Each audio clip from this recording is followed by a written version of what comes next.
से आज बात करनी ही पड़ेगी, चाहे कुछ भी हो। बकुल से बात करनी ही पड़ेगी।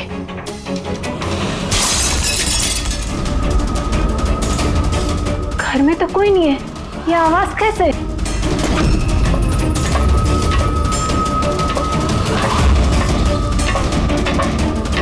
कीर्ति,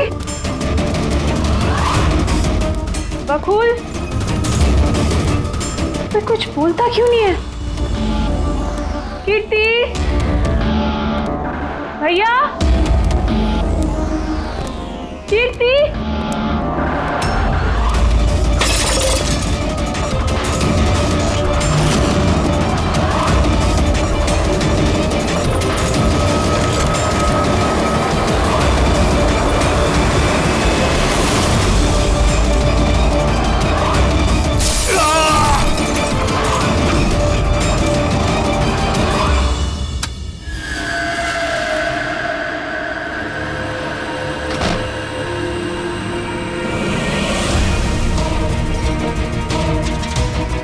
भैया का सूटकेस? भैया बैंगलोर नहीं गए क्या?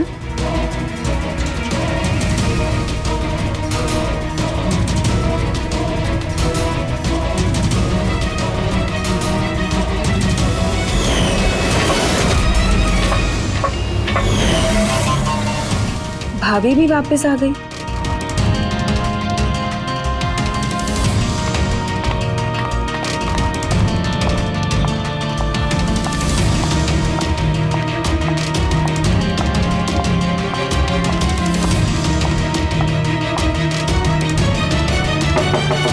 भैया,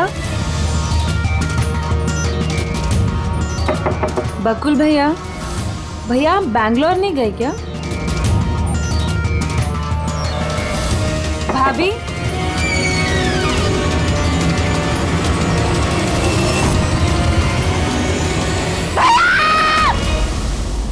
देखो कीर्ति, ये खून का मामला है। एक बार फिर से सोच लो, क्या तुमने जो कुछ भी कहा वो सच है?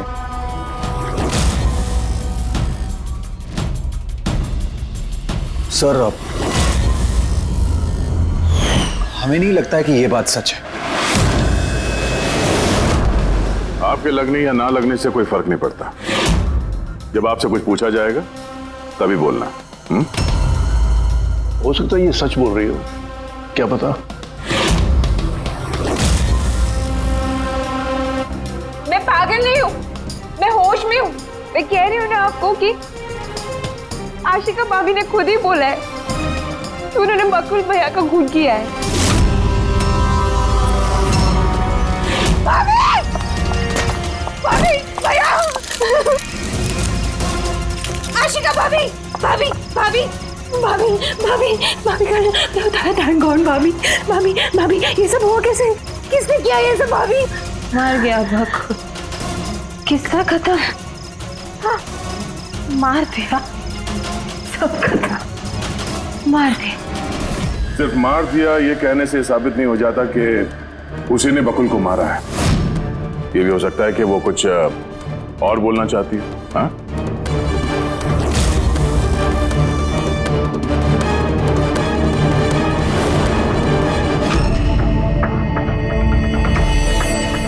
एक बात बताओ, जब बकुल का खून हुआ उस वक्त तुम सब लोग कहां पर थे? कहां थे तुम लोग? मैं और नितिन तो एक दोस्त की शादी में खंडाला गए थे। कीर्ति का कॉल आया और हम भागे चले आए। मेरी बिजनेस मीटिंग थी होटल क्रिट्स में, वहाँ एक क्लाइंट के साथ डिनर था। जैसे ही नितिन का फोन आया तो मैं यहाँ पर चला आया। और आप कीर्ति, आप कहाँ थी? मैं बाहर गई हुई थी। कीर्ति बाहर गई थी, चाचा जी क्लाइंट के साथ मीटिंग में थे और आप दोनों खंडाला गए थे। उस वक्त बकुल और आशिका घर में अकेली थी, है ना? बकुल भैया भी बैंगलोर जाने वाले थे, उनकी 11 बजे की फ्लाइट थी और आशिका भाभी तो पार्टी में गई थी। आप सब घर में नहीं थे तो फिर बैंगलोर जाने वाला बकुल वापस क्यों आया घर पे? और ये आशिका, वो पार्टी से वापस क्यों आई? तो वो आप जाकर आशिका भाभी से पूछिए ना कि वो इतनी जल्दी वापस क्यों आ गई। वो तो घर पे ये बोलकर गई थी ना कि वो सुबह वापस आएंगी। वो तो हम पूछेंगे उससे। फिलहाल आप बताइए, आप कहाँ गई थी बाहर? मेरी मदर बांद्रा रहती है, उनको अचानक फूड पॉइजनिंग हुआ था, मैं उनके पास ही गई थी और फिर वहीं से मैं आई। वाह,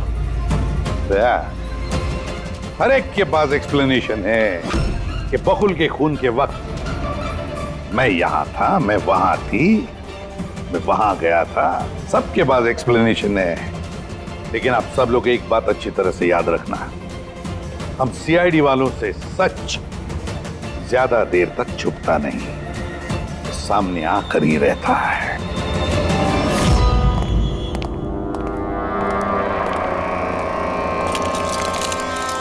हाँ जी, पूरी बॉडी में कांच के टुकड़े घुसे हुए थे।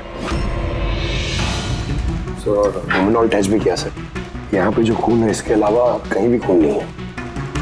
एक काम करो, घर की अच्छी तरह से तलाशी लो, देखो कोई ना कोई सबूत जरूर मिलेगा, है ना?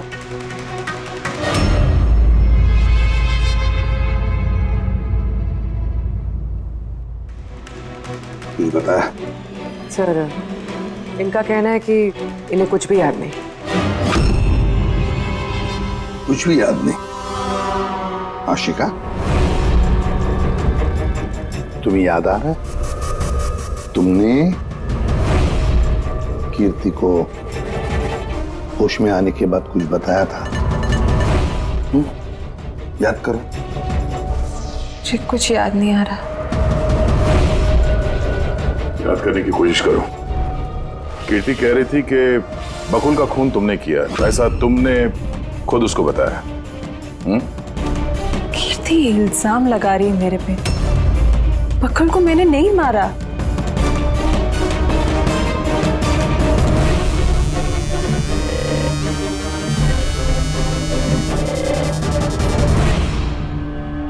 सर कहीं ये याददाश्त जाने की एक्टिंग तो नहीं कर रही है?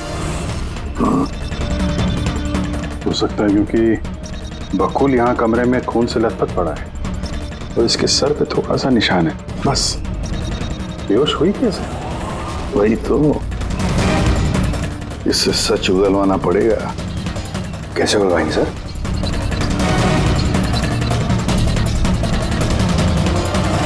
सच उगलवाएंगे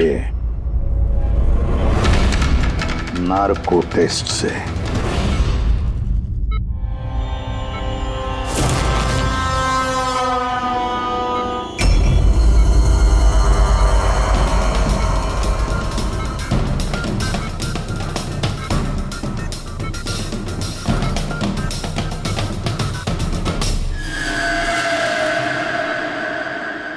अठारह अप्रैल की रात को जब आप पार्टी से घर लौटी तो क्या हुआ था? मैं घर में घुसी, बकुल चिल्ला रहा है।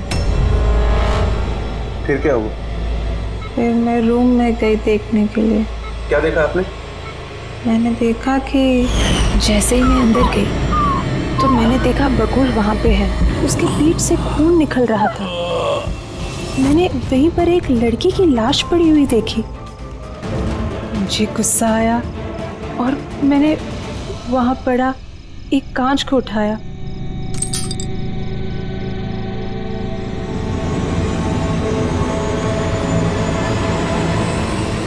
और बकुल को मार दिया। तभी मुझे मेरी गर्दन पे प्रेशर महसूस हुआ। मैं बेहोश होने लगी।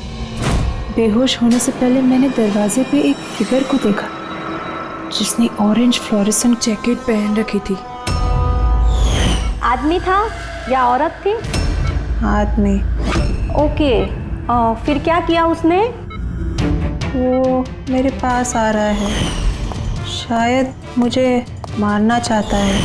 अच्छा आशिका, तुमने वहाँ किसी औरत की लाश को देखा था? हाँ देखा था।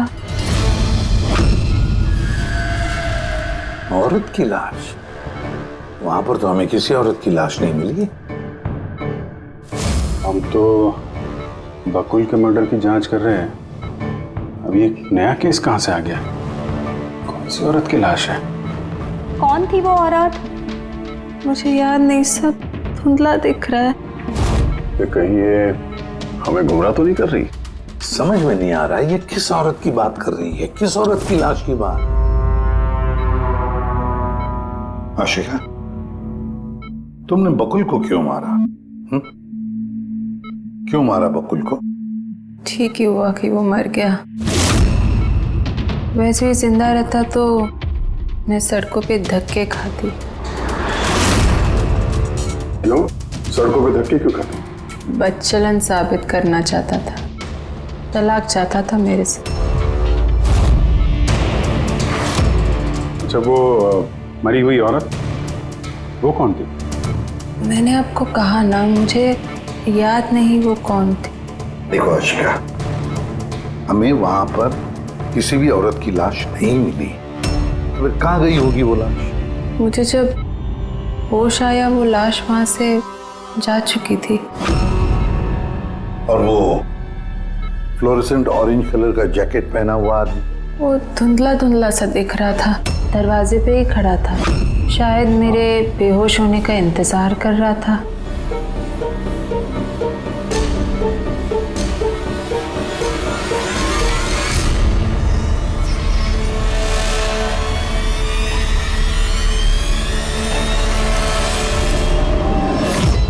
अभी तो आशिका वही बोल रही है जो उसे अच्छा लगता है, मगर टेस्ट में उसने सब कुछ सच सच बोला है। Thank you sir. अगर इसने नार्को टेस्ट में सच बोला है तो हमें उस मरी हुई औरत के बारे में पता करना पड़ेगा।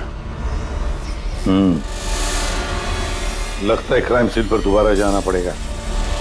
अच्छी तरह से फिर से चेक करते हैं, कोई ना कोई सबूत तो मिलेगा ही मिलेगा। सर ये मशीन कोई स्पेशल मशीन है? ये मशीन छोटे से छोटा सबूत ढूंढने में भी सक्षम है, जैसे कि माइक्रोब्स जो अक्सर धूल में मिल जाते हैं। और ये जो मशीन है ना, ये इस कमरे में छोटा से छोटा जो डस्ट पार्टिकल होगा ना, छोटे से छोटा, उससे उस जैकेट वाले आदमी का पता बता देगी जो इस कमरे में मौजूद था। बहुत बढ़िया।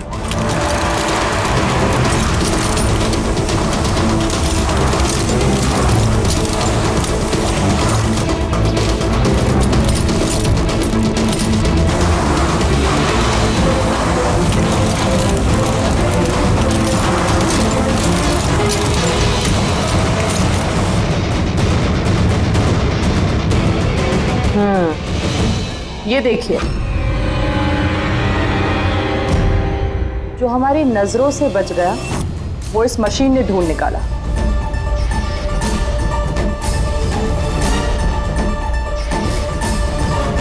ये तो कोई नाखून लगता है। वो भी नेल पेंट लगा हुआ, डेफिनेटली कोई औरत का है। मगर सर यहाँ कैसे? शायद भागा दौड़ी हाथापाई में किसी चीज से ठोकर लगी होगी और नाखून यहाँ पे रह गया।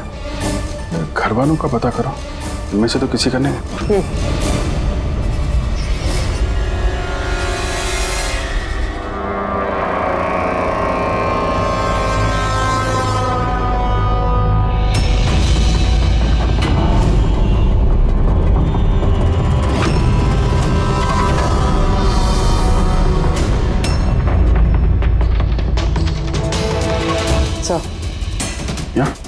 पर घर में तो किसी का भी नहीं है। शायद उस औरत का होगा जिसकी लाश आशिका ने देखी थी।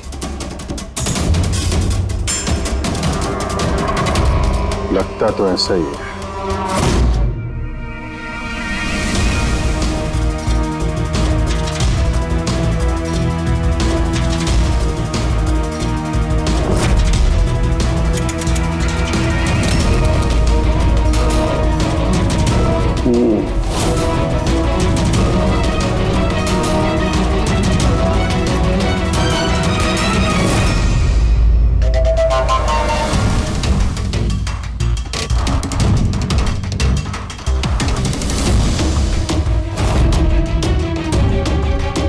ये बात है तरीका।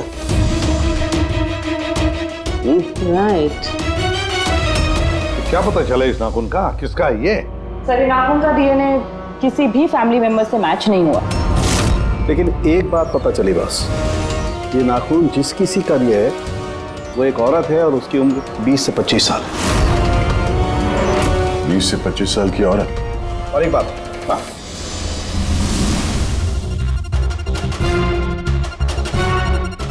ये जो बारीक बारीक सफेद सफेद कण देख रहे हो ना, ये high percentage of high and है। नाखून में से नहीं। कोई औरत ड्रग एडिक्ट भी है? हाँ, घर परिवार की नहीं, बाहर की है। सर कोई बाहर वाली वहां पे आई है तो किसी कार, ऑटो, टैक्सी वगैरह ही किया होगा। हाँ, पता लगाना पड़ेगा रिक्शा वालों से, टैक्सी वालों से कि क्या उनमें से किसी ने उसे घर पर छोड़ा है क्या। सर वो आशिका बता रही थी कोई फ्लोरोसेंट ऑरेंज कलर की जैकेट पहने हुए आदमी था वहां पे। बेहोश होने से पहले मैंने दरवाजे पे एक फिगर को देखा जिसने ऑरेंज फ्लोरेसेंट जैकेट पहन रखी थी। वो कौन है, कहाँ से आया, कहाँ गायब हो गया, उसके बारे में भी पता लगाना पड़ेगा। और सर जितने ड्रग पेडलर्स हैं उनसे भी पता करना पड़ेगा कि कितनी औरतें ये हाई एंड लेती हैं।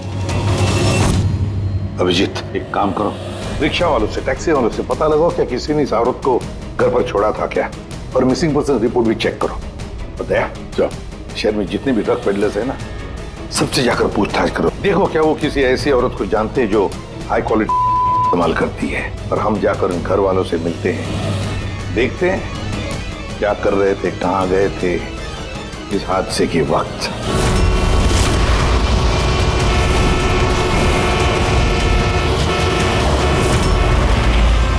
तुम्हारी एसोसिएशन से पता चला है कि 10 तारीख को यानी परसों रात में तुमने शांति निवास बंगलों में किसी लड़की को छोड़ा था। हाँ सर, छोड़ा था। कितने बजे की बात है? सर लगभग 1 बजे की बात है, उसी बंगलों में। सर बहुत नशे में थी वो, और बार बार अपने हस्बैंड को गाली दे रही थी। अच्छा जी सर।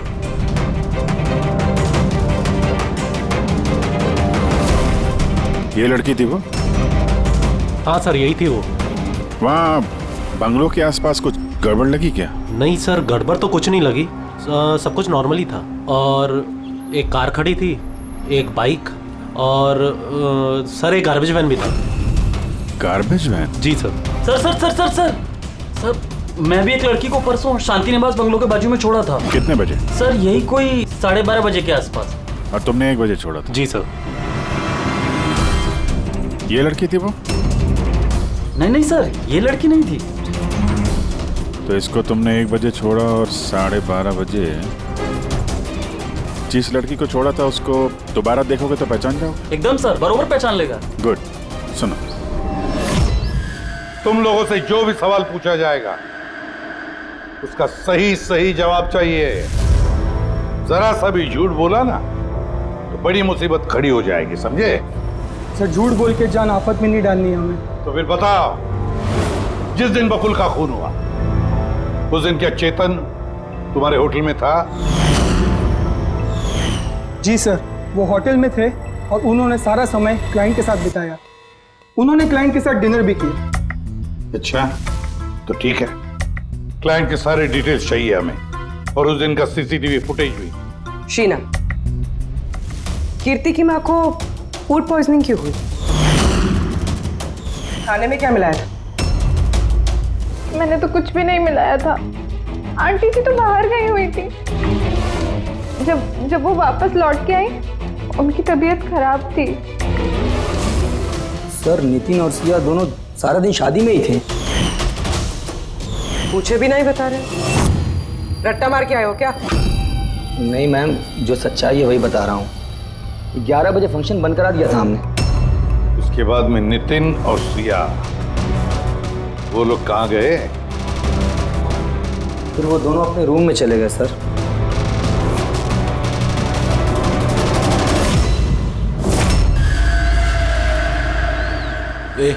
ये माल किधर मिलेगा?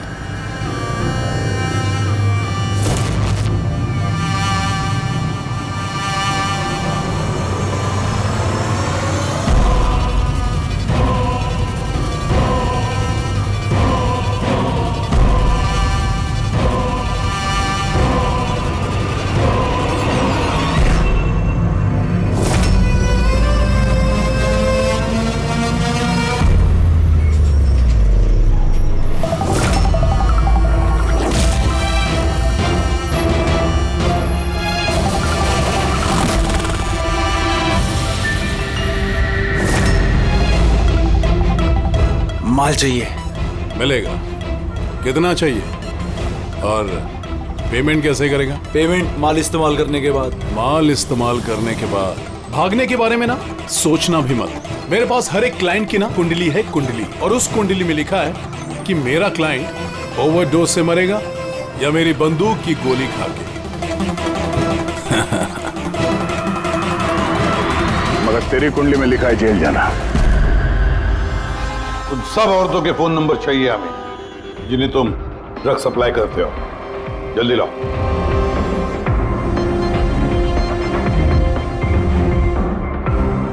पूरी देखो, जरा कॉल करके देखो इन सारे नंबर्स पर। देखो कोई गायब तो नहीं है।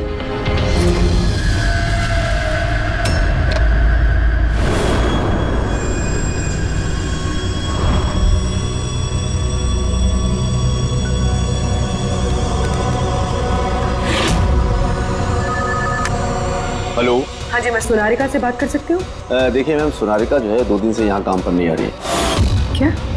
और जिसकी वजह से हम लोग भी परेशान हैं। 2 दिन से? ठीक, थैंक यू। सर, डायरी में जो फोटोज थी उनमें से ये वाली लड़की गायब है। इसका नाम सोनारिका है और ये एक बार में काम करती है। हाँ। 2 दिनों से गायब है। ये सोनारिका, ये तुम्हारी क्लाइंट है? हाँ सर। इसी लड़की को छोड़ा था तुमने? हाँ सर, यही थी, यही थी। आशिका ने इसी को देखा होगा। बकुल के परिवार वालों को अंदर देख रहा हूं। जरा ध्यान से देखिए फोटो। ये वो लड़की है जिसकी लाश आपके घर से मिली थी। आप लोग जानते हैं सर? हाँ? नहीं सर। मैंने देखा है इसे बकुल भैया के साथ 2 महीने पहले। बकुल भैया के साथ 2 महीने पहले? कहां पर देखा था? एक होटल के बाहर, और भैया ने कहा कि ये उनकी क्लाइंट है। अच्छा, एक ड्रग एडिक्ट बार में काम करने वाली लड़की के साथ बकुल था और इनसे झूठ बोल रहा था कि क्लाइंट है। क्यों झूठ बोला उसने?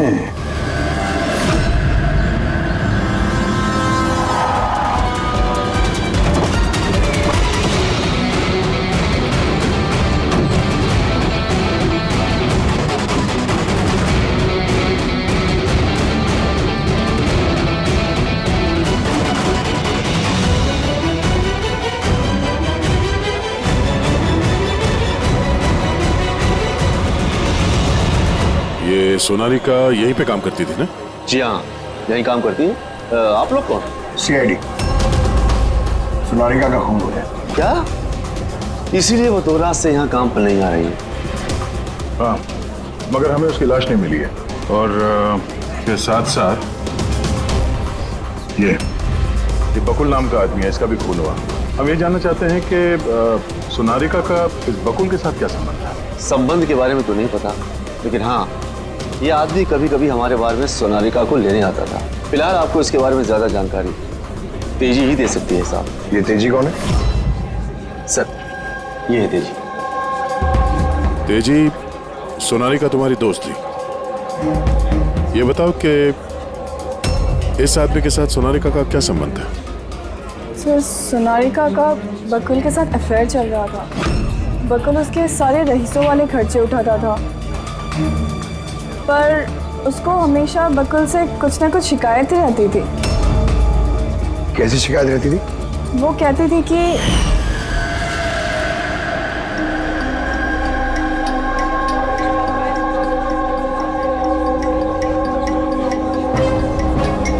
सोनारिका, क्या हुआ? मैं बकुल के साथ ना अब ये रिश्ता और नहीं रख पाऊंगी। क्यों, क्या हुआ? ना तो रिश्ता रखने के पैसे मिल रहे हैं और नहीं वो बकुल अपनी बीवी आशिका को डाइवोर्स दे रहा है। कुछ तो करना पड़ेगा। क्या करेगी तो? ब्लैकमेल। क्या? मैं उसे ब्लैकमेल करूंगी जिसने मुझे नाटक करने के लिए कहा है।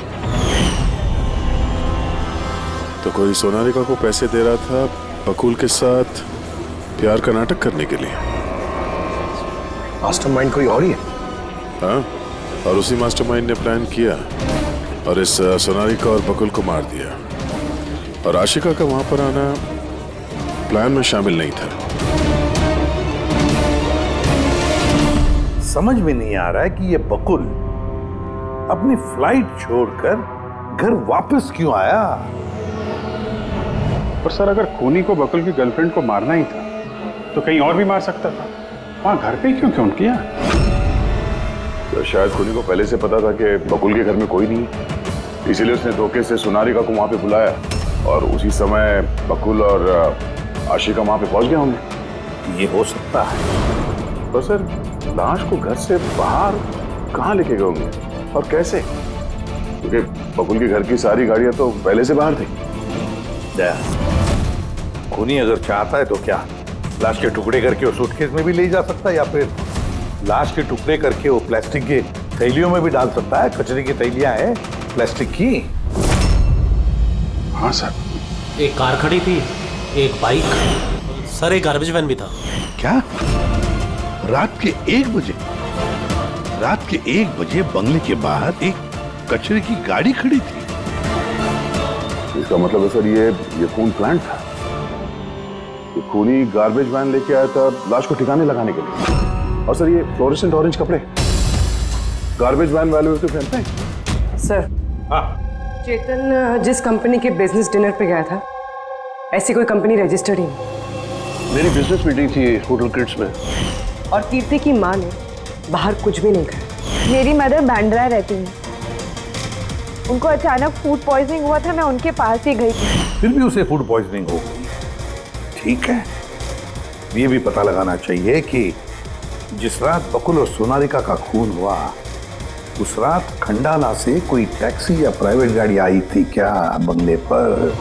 अपनी माँ की बीमारी के बारे में सच सच बताओ। उनकी मेड शीना का कहना है कि उनकी जो भी हालत थी घर के खाने की वजह से नहीं हुई। हाँ, ये सच है।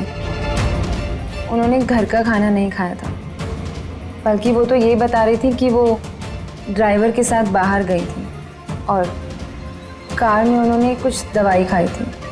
दवाई खाई? हाँ, हमारे ड्राइवर अमन का भी यही कहना है। तुम्हारा ड्राइवर अमन का? सर, उन सभी ड्राइवरों को साथ में लेके आया हूँ जो गार्बेज वैन चलाते थे। हमें एक गार्बेज वैन के बारे में पता चला है जो आधी रात को सड़क के बीचों बीच खड़ी थी, जिसमें लाश डाल के ले जाया गया। वैन का पता चल गया? सर्विलेंस कैमरे में वो वैन साफ साफ दिख रही है हमें। क्यों?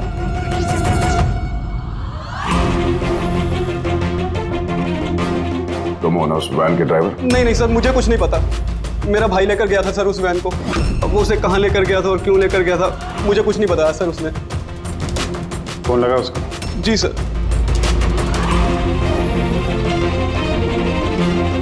हेलो अमन, कहाँ है तू? सर, मैं सब सच बता रहा हूँ। मैंने तो जो कुछ किया उस फोन कॉल की वजह से किया था जो बकुल सर के बंगले से आया था। किसने फोन किया था बकुल के बंगले से? मैंने उसे कभी देखा नहीं है, सिर्फ उसकी आवाज़ सुनी थी। औरत ही आदमी? सर, कभी कभी तो औरत की आवाज़ में फोन आता था और कभी आदमी की आवाज़ में। सर, ये जो कोई भी है ना, ये बकुल के घर वाला ही। हाँ, मगर तूने ये सब किया क्यों? कोई फोन पे कुछ भी बोल देगा तू कर देगा? हा? सर, मुझे लालच दिया गया था सर कि मेरे 5 लाख के कर्जे को चुका दिया जाएगा अगर मैंने उनकी बात मानी तो। सर, मैं लालच में आ गया था, मगर मैंने कोई खून नहीं किया सर। मैंने तो सिर्फ लाश को ठिकाने लगाया था सर। लाश का? इस लड़की का गला घोटा गया है, शायद इसी से इसकी मौत हुई है। तो इसीलिए सोनालिका की खून का कोई भी निशान नहीं था क्राइम सीन पर। और उसके पैर के अंगूठे का नाखून भी उखड़ा हुआ है।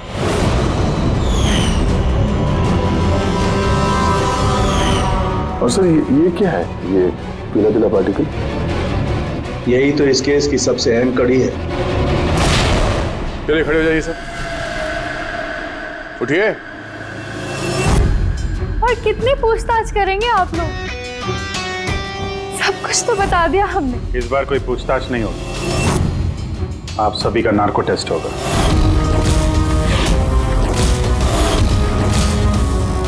Narco test?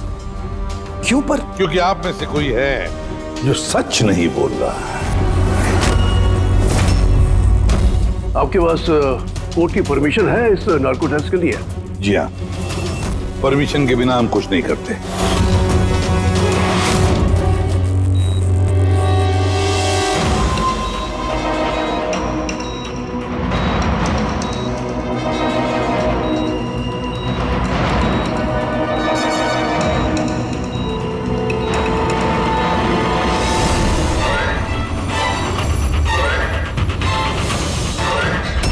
नींद आ रही है? जो मैं आपको बोलूंगी उसका सही सही उत्तर दीजिएगा, ठीक है? सोनारिका को जानती हो? हाँ। बकुल का अफेयर था सोनारिका के साथ, ये भी जानती है आप? हाँ, मुझे दोनों पे शक था। क्या आशिका ने सोनारिका का खून किया है? आशिका जानती नहीं थी सोनारिका को, तो खून कैसे करेगी? अभी आपको नींद आ रही है? हाँ। सोनारिका को जानते हो? नहीं। बकुल का अफेयर था सोनारिका से, ये जानते होंगे आप? नहीं।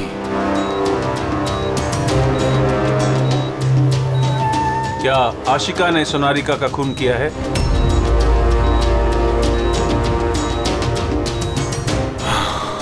आशिका सोनारिका को जानती थी। आशिका ने ही बकुल और सोनारिका का खून किया है। उसी ने यह खून की साजिश रची थी। आशिका की हरकतें कुछ दिनों से काफी अजीब थी। ये बात मैंने बकुल को बताई थी। क्या हुआ सर? हुआ कुछ नहीं नितिन, सिर्फ इतना बताना था कि ट्रुथ सीरम के असर से इंसान सिर्फ उतना ही बताता है जितना उसे पूछा जाता है, ज्यादा कुछ नहीं बताता। अब बात यह है कि इंसान का दिमाग अपना मेमोरी शेयर करता है पर ओपिनियन नहीं देता, जैसे तुमने अभी दिया।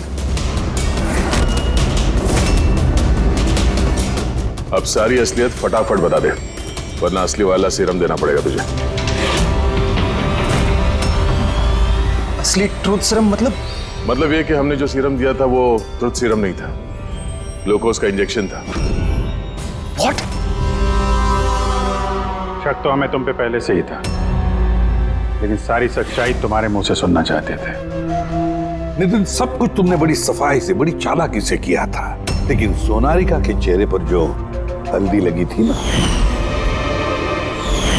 उसने तुम्हें पकड़वा दिया। वही हल्दी जो शादी के वक्त तुम्हारे हाथ में लगी थी।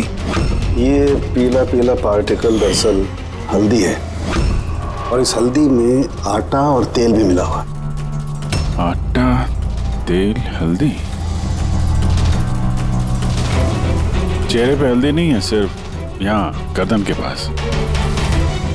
कहाँ से आई होगी ये हल्दी? सर सिया बता रही थी कि वो लोग खंडाला गए थे शादी के लिए, और वहां पे हल्दी की रस्म में शामिल भी हुए थे वो लोग। बकुल 500 करोड़ का एम्पायर चला रहा था, वो एम्पायर जो मैंने सेटअप किया था, लेकिन वो मुझे ही उस एम्पायर से बेदखल करने की फिराक में था। तो फिर उससे बात करते थे, उससे समझाते थे। बात करने की कोशिश की थी सर, कई बार कोशिश की थी, लेकिन वो सुनता तब ना। भाई था वो मेरा, मैं नहीं मारना चाहता था उसे, लेकिन वो पूरा एम्पायर अपने नाम पे करवाना चाहता था। इसीलिए फिर मैंने भी एक प्लान बनाया। क्या प्लान बनाया? बकुल और आशिका के आए दिन झगड़े होते रहते थे। वो आशिका को छोड़ना चाहता था। मैंने सोनारिका को पैसों का लालच दिया और उससे कहा कि बकुल से झूठ मूठ का प्यार का नाटक करे, और एक दिन आगे जाके उससे शादी भी करे। दरअसल मैं सोनारिका के जरिए अपना एम्पायर हासिल करना चाहता था। मगर उसे क्यों मार दिया? वो तो तुम्हारा साथ दे रही थी। शुरू में सर, लेकिन बाद में उसने मुझे ब्लैकमेल करना शुरू कर दिया। और इसलिए तुमने सोनारिका को धोखे से घर बुला लिया? हाँ सर। उस रात मैंने ऐसी सिचुएशन क्रिएट की जिससे कि सब लोग घर से बाहर रहे। मैं भी सिया के साथ खंडाला चला गया और जैसे ही सिया ने दवाई ली और सो गई, मैं फौरन टैक्सी पकड़कर यहां आ गया और अमन को बुला लिया। सोनारिका के घर पहुंचते ही, देखो सोनारिका, मेरी बात समझने की कोशिश करो। अगर बीच रास्ते में तुमने मेरा साथ छोड़ दिया तो मेरा पूरा प्लान चौपट हो जाएगा। हो जाए प्लान चौपट, मुझे कोई फर्क नहीं पड़ता। और वैसे भी मुझे उस बकुल में कोई इंटरेस्ट नहीं है, और ना ही मैं उससे प्यार करती हूँ और ना ही मैं उससे शादी करना चाहती हूँ।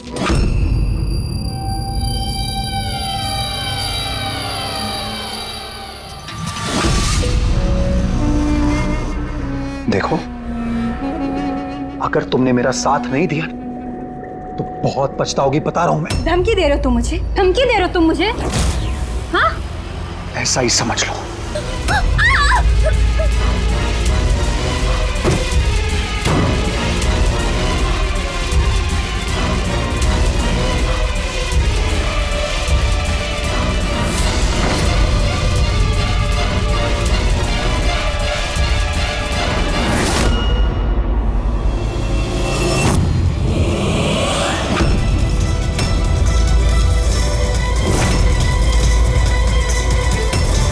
भैया बकुल, ये क्या किया आपने? नहीं, ये सोनारिका मुझे फंसाना चाहती थी। मैं पुलिस को बुलाऊंगा। बकुल बकुल बकुल बकुल!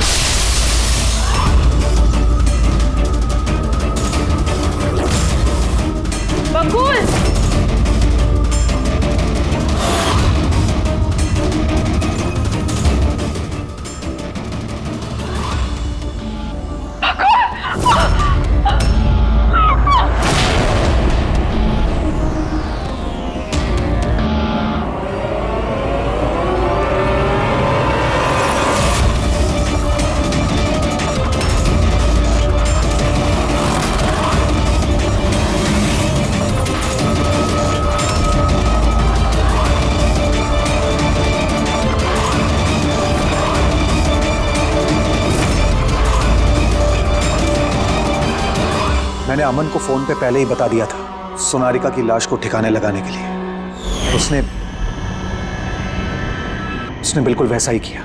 पैसों की लालच ने तुम्हें इतना अंधा बना दिया कि तुम अपना सगा रिश्ता भी भूल गए, अपने भाई की जान ले ली और तो और अपनी साथी सोनारिका को भी मार डाला। कानून तुम्हें कभी माफ नहीं करेगा, कड़ी से कड़ी सजा होगी, शायद फांसी। CID के और भी मजेदार और सस्पेंस से जुड़े एपिसोड्स को देखने के लिए हमारे चैनल को सब्सक्राइब करें और बेल आइकॉन दबाना ना भूलें।